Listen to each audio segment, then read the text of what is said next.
Okay. Um, so we are sitting here. This is August the 1st, 2016.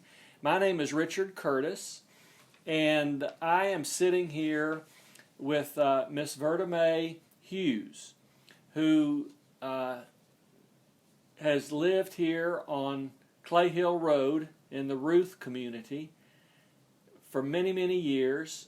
And her husband's family has been on this property for probably 3 generations at least. Yeah. And so we're going to sit down and see what we can learn from Miss Hughes. And let me start with, tell me when you were born. I was born May the 5th, 1924 at White Lily. White Lily, which is just up the road a bit. Yeah. And how long have you lived here in the Ruth community? Since 46. And over the years, what are the most significant changes that you have seen, that you can think of, that have occurred here in this community? Roads. Roads. Yeah, the roads was bad. They were just rock when we married. Do you remember when they were paved? Well, they started out paved down to the church house. Then they finally come on down and of course they've paved going on up the holler, and then a couple of years ago why they painted down Strawberry Road. That's amazing. Do you have any recollection of the Ruth Road, of the road project? I understand that there was 2 road projects done in the last 100 years. One was in about 1935, and one was in about 1958 when this new bridge was put in. Do you remember any of those projects? My husband worked on this new bridge up here. He done great work for Ray Osborne, and they did the fill-in on the. They did build the bridge built, and they did all the grade work around it. And you would have been, if you were born in 1924, you would have been just but 10 years old when they did a road project out here in 1935. Do you have any recollection of that? No.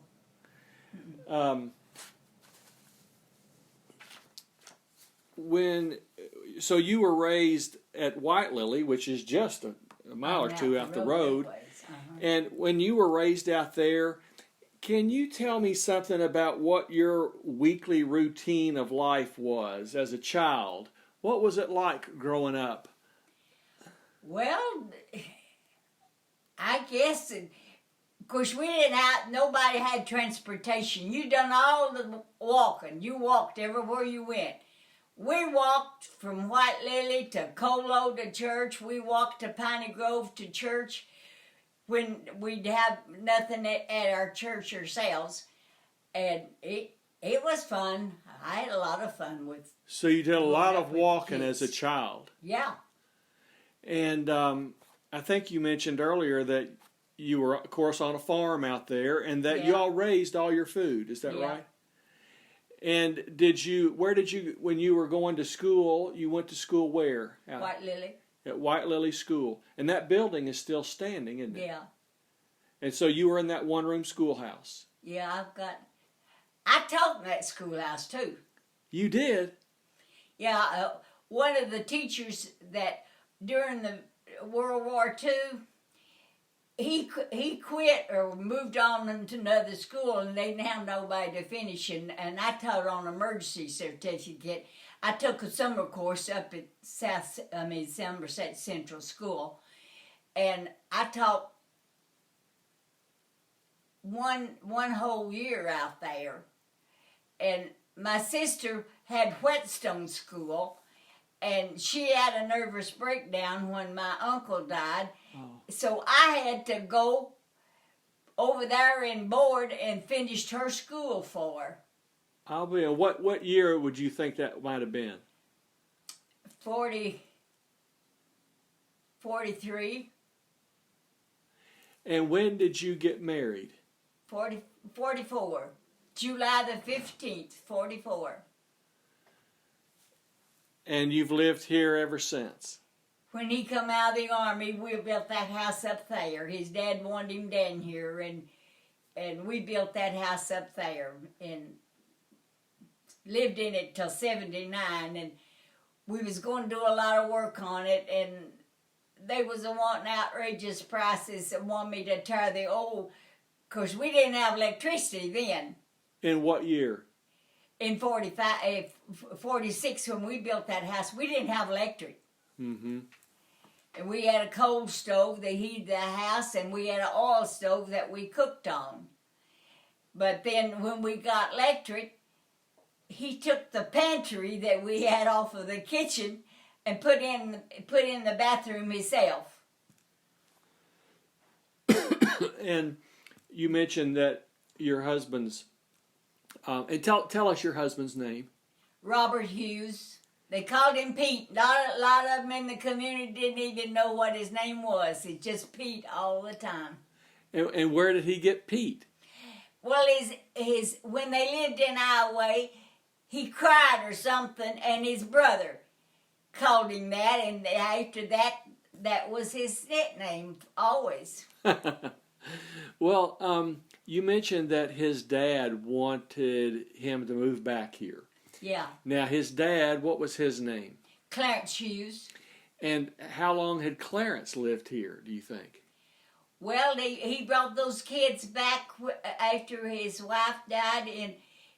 Junior was born in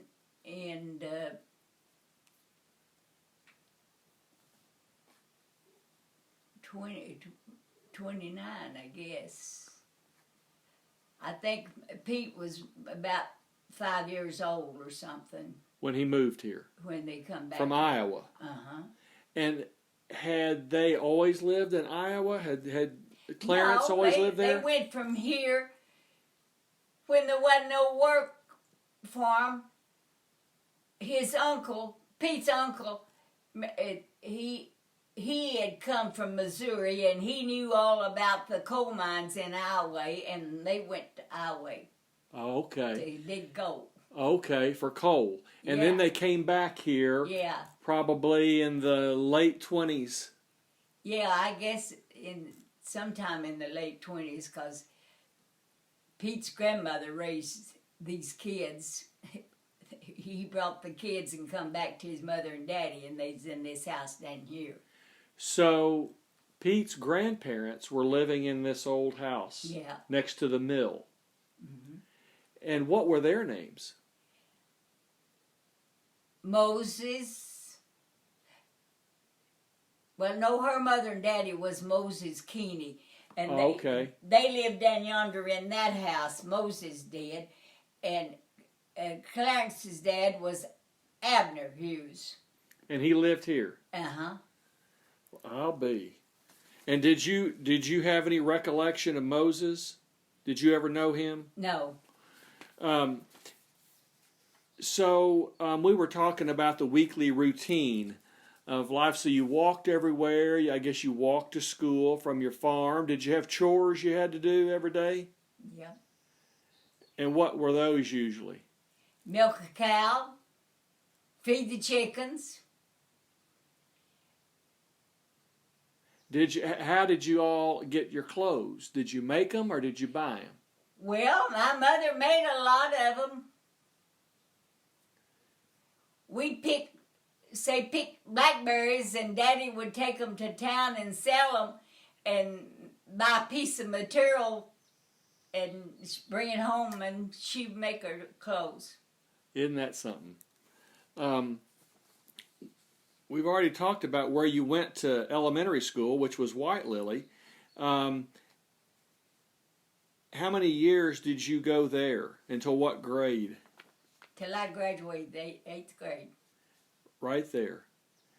And then did you go to school after that? I went to Shotville High School 4 years. I'll be. Did you know Lyman Alexander up the road at school there? And Do you remember your teachers up here at White Lily? Well, I had a cousin, Mamie Meese, Arwana Osborne from Somerset. Her daddy was jailer, I think, in Somerset. And I had Stella Meese, my cousin, and then I had Crawford Mounts. And I guess Crawford was a license. Well, I had my sister taught me 1 year, too. Do any of the teachers that you had during school, were any, did any of them have a significant impact on you, or do you remember any particular that Nothing, that was more favorite than others or No. anything? What tradition? Is there any traditions that you participated in as a child growing up or a young adult in this community that no longer really exist that you miss? Well, I helped with their Bible school at our church. Even after my kids was gone, I took my kids and went back out to my church and taught them Bible school. And was Bible school like a summer, like they have now, vacation Bible school? Vacation Bible school. And where did you go to church? At Malvern Hill. Malvern Hill. And that, where is that located? It's on beyond White Lily. Just a little ways. Out 192? Uh-huh. Malvern Hill. And so is there any, so you enjoyed teaching I like teaching the little kids. Little kids Bible school. And what's the good thing that you value about your life of being raised here versus maybe as you look at your life and compare it to other people that have been raised in other areas? Is there anything that you see that you go, I'm glad I was raised here because I have this? Well, I guess one thing, I seen some, in our neighborhood, there were so many people, families that was poor that didn't have anything hardly. And, of course, my daddy ran a little store, and he would help any of them. He give them credit for whatever they could bring eggs to the store to sell for whatever they needed. Mm-hmm. So it sounds like it was kind of nice that everyone was kind of on an even level. Everyone was poor, and you didn't think anything about it. Never thought about them. We never called them poor, because they was all good neighbors, and all the neighbors got along good. And I never thought of ever thought of being poor. Where did your dad have the store? Well, he had there in the front of the house. Out at White Lily. Uh-huh. And the post office was grade. He had a grade post office. I wrote to the archives, and I got his record from there, what year and things. And I said, well, I'd helped one of my neighbors when she went to draw her Social Security. She had to have some proof that she was born that year. And she told him that my dad had the post office. And, of course, a lot of the women had women that waited on them when they had children. So she called me and she said, do you have the year that your daddy had the stores? I said, yeah. She said, well, I need a copy of it. And it helped her get her Social Security things. I'll be. And how many years do you reckon that your father ran that store? Well, he had it several years, and then he worked at carpenter work in town and quit the store business, and because they got transportation, they got better roads, and they traded in town. But then in the last few years that he lived, he had a little had a little grocery store in the forks of the road that goes out to Malvern Hill and down Dykes Way, and just to help the neighbors out just a little. I'll be. And tell me your father's name. James Samuel Hines. And your mother? Martha Elizabeth Baker Hines. I'll be. How did people make a living out here when you were coming up, when you were growing up? Well, all they had was just to make a garden. Because most of them didn't have no farmland. They just had a house and a garden. And is that what did they do to make any money? Was there any particular thing that most people did? Well, they raised chickens.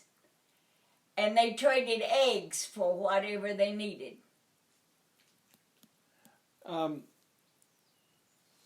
Can you think of a childhood story of something when you were coming up that you might think about and still laugh about? Any funny story? Well, offhand, I don't. No. I mean... And do you recall the Beech Grove School across the street? Yeah. And yeah, both of my kids went up there until they closed the school, and then they had to go to White Lily, had to ride the bus to White Lily. Do you remember what year they closed that school?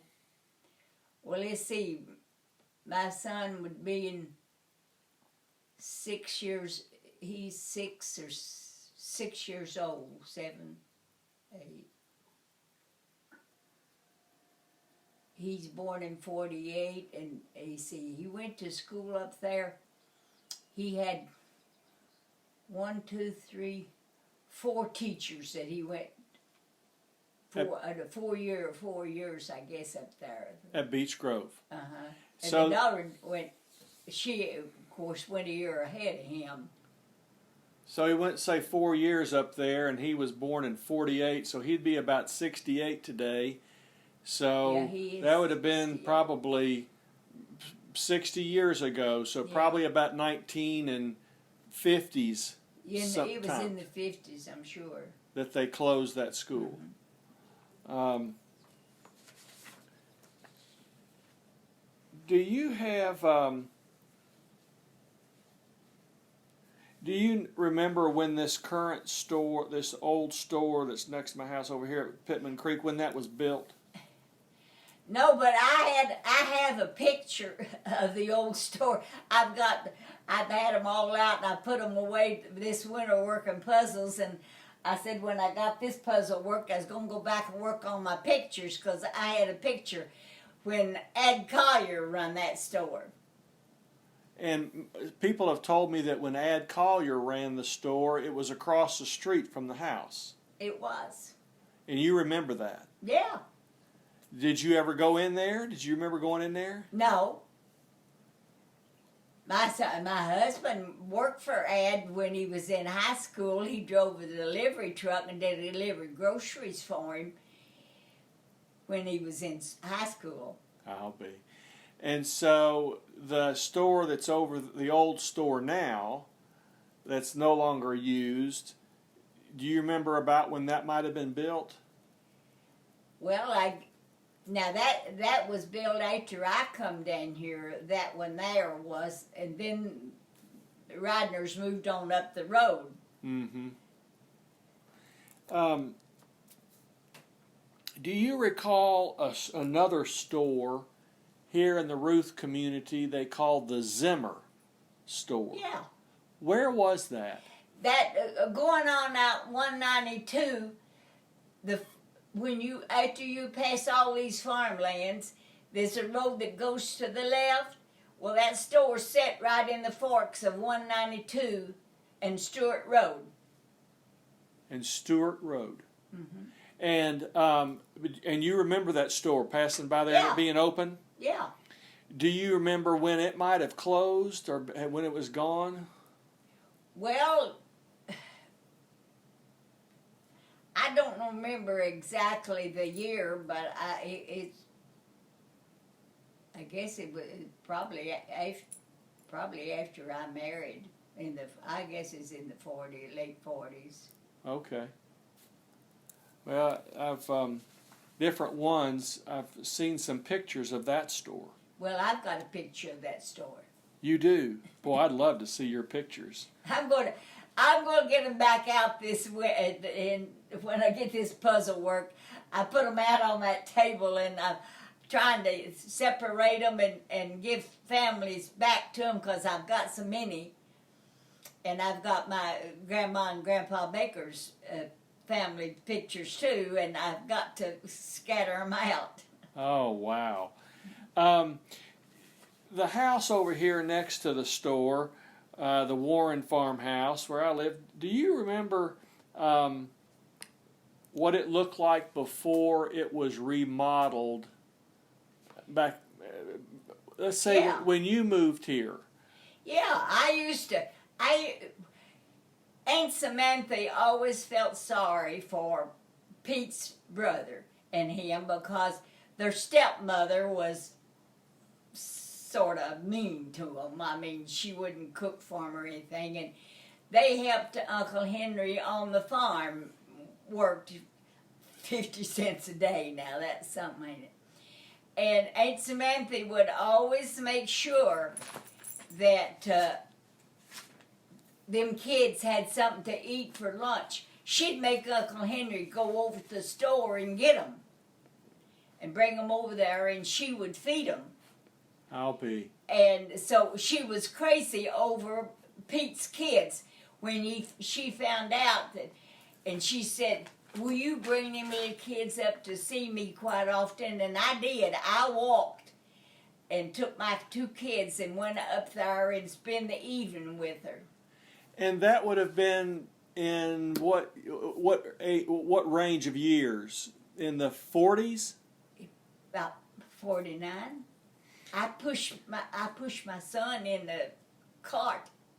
Is that right? Well, and did the house at that time? I've seen one old picture of that house in 1925, about when upstairs facing north there was a window upstairs at one end. Upstairs now, though, there's not any, and there hadn't before. But was there? Do you recall what the house was like away from the road? Was there a kitchen over there, or do you remember the house? Well, the kitchen was off of the room where Aunt Samantha stayed after I started going up there with taking my kids up there to her. And was that downstairs? Uh-huh. And I never did go upstairs. I don't remember what the upstairs looked like. But Geneva did all the changing. And I was going to tell you whether anybody else ever told you or not. But the creek got up one time when Geneva lived there, and she had a freezer in the basement, and the water got all in there and ruined her freezer and all of her food that she had in it. I'll be. And it just about washed the old storehouse away. And I've seen the creek, what we always call the Will Bradley stretch, going out through there where Blaze Valley Road turns off. Mm-hmm. I've seen that highway all covered with water Is from that Pittman Creek. that is a lot of water? Yeah, that is a lot of water. Wow.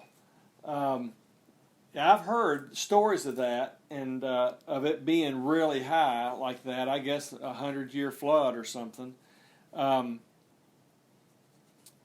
me see here.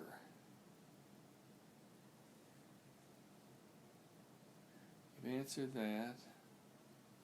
Do you have any recollection of that old cemetery that was up there on the Warren farm? Well, they always called it the Indians. And I remember when they had rocks and things there, but I don't know who took them out. I really don't. Mm-hmm. Were there other houses on the farm there? Well, now Joe built a little house across the road from behind the store that this Collier boy and his wife, of course, Leslie didn't do anything, but his wife took care of Aunt Samantha, and Joe built a little house over there. But I seen it's done washed down. Has it? It's fell down. Let's see. And so you knew who you called Uncle Henry Warren. Mm-hmm. You remember him. Yeah. And so you probably also remembered Moses Warren. Moses and Green. Wow. Yeah.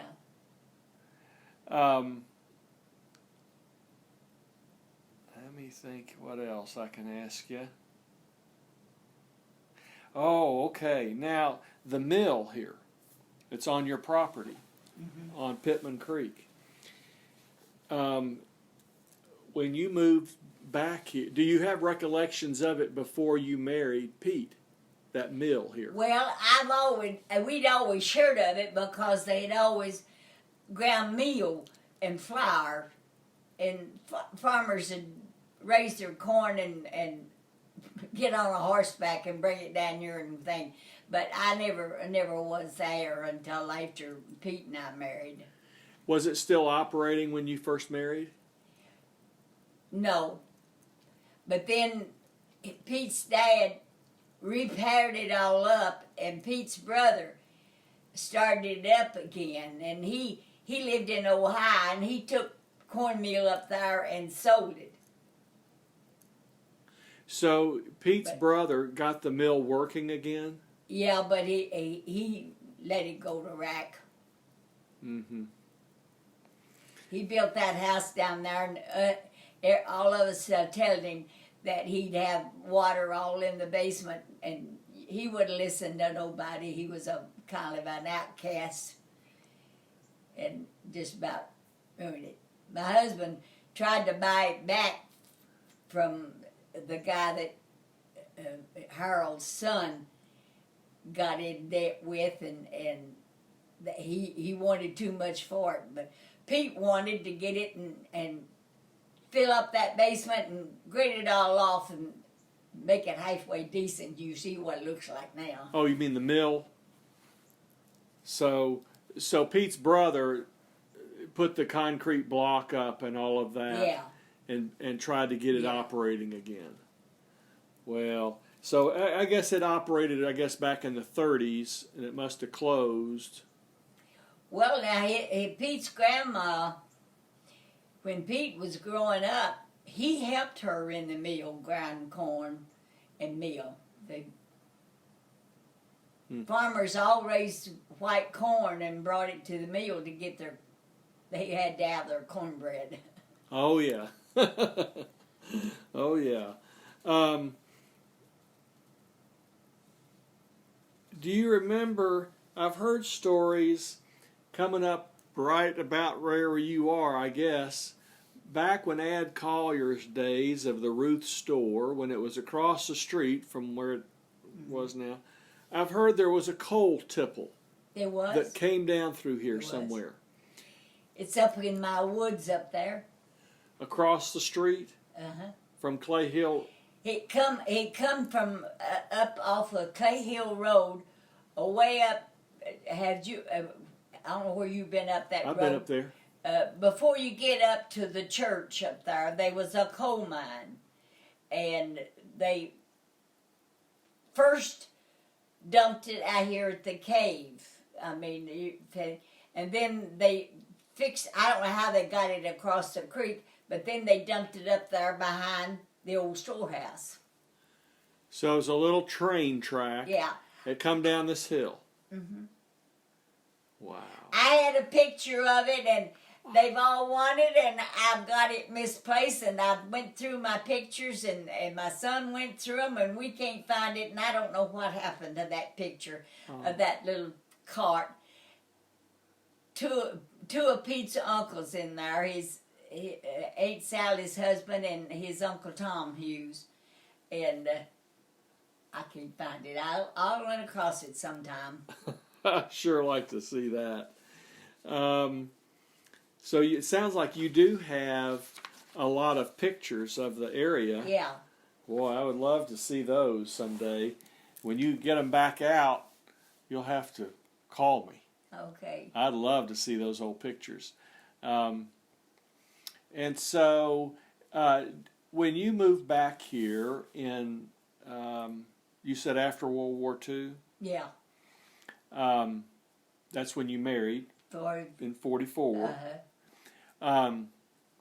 Was your husband Pete, his parents, were they living in this log house? Uh-huh. Yeah. Wow. And that's where even their parents, Pete's grandparents, had lived in this house. Mm-hmm. So that was probably back from, maybe the late 1800s. Maybe. Well, they'd always said the old barn and the house, well, they said the slaves helped build the house. I don't know. I'll be. Of course, they always said the old barn, and the barn is getting dilapidated. We was going to have it repaired, but they wanted too much to repair it. And my son said, Mom, we can buy a metal barn and put up cheaper than that to replace all the timber in there. Because he wouldn't set exactly how much, but he already had it figured out. To roof it and everything was about $8,000. Mm-hmm.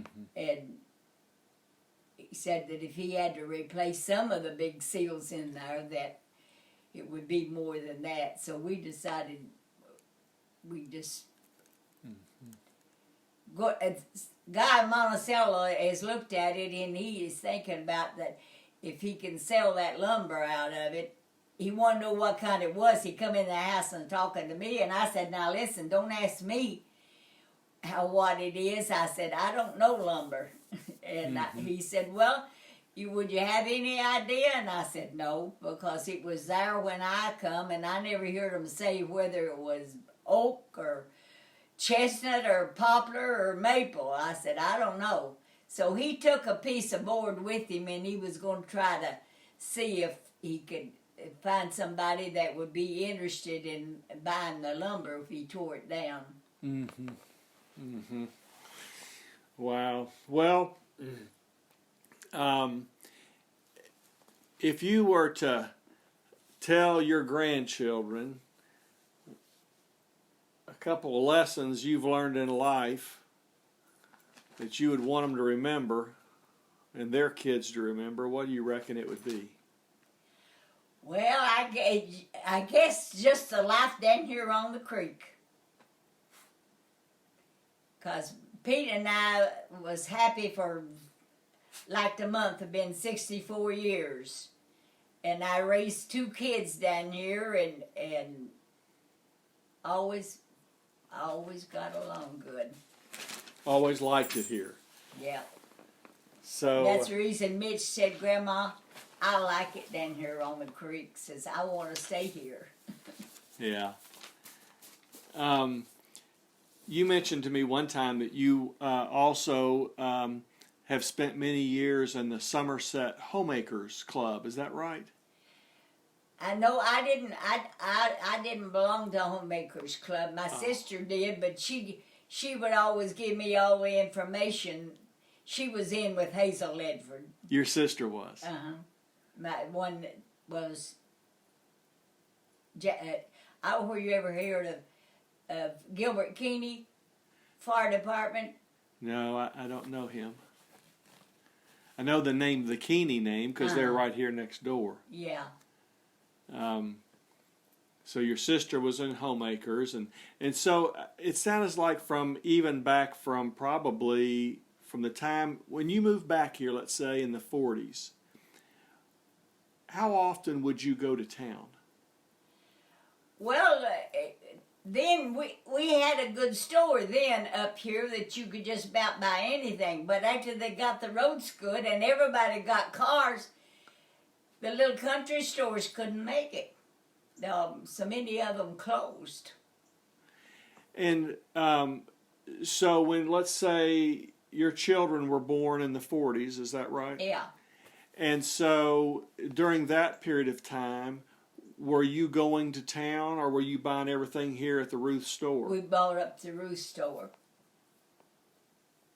So if your children needed a pair of clothes or a... Well, I went to town for clothes because that little store up there didn't carry any clothes. But for groceries, you just stay here. Just for groceries, I traded with them all the time. Mm-hmm. When was, do you remember ever going to a restaurant during that era in Somerset? Well, I did when my husband and I were courting. I did. Up in Somerset? Yeah. So that would have been in the early 40s? Yeah. What year did you graduate from high school? 42. Do you remember the names of the restaurants?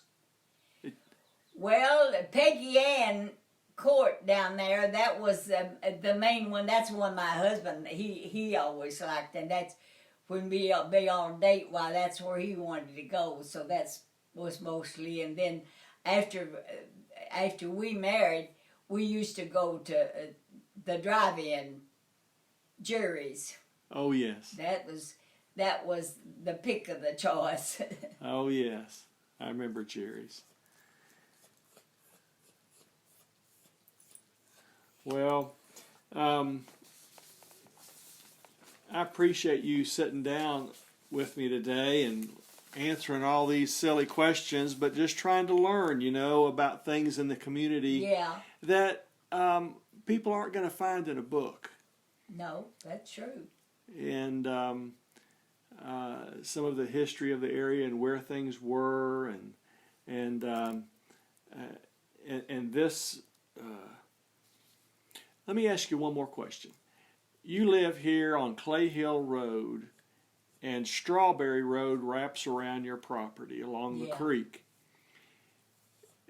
Do you remember, did Strawberry Road always travel the same direction?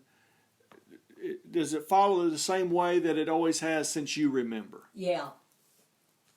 But it's just no rock road.